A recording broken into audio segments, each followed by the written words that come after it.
Buongiorno, dobro jutro, guten Morgen, buondì.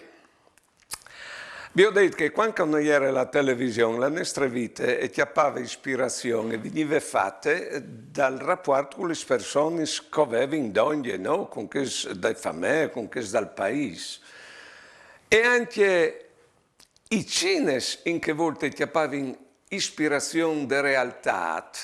Ecco, arrivata la televisione, ma soprattutto il mood di doprare la televisione. Se di alche che invin le trasmissioni e che ti ha pensato che in parte è come no, disin normale, ma se non hanno di Trump non vanno per televisione, tanti altri.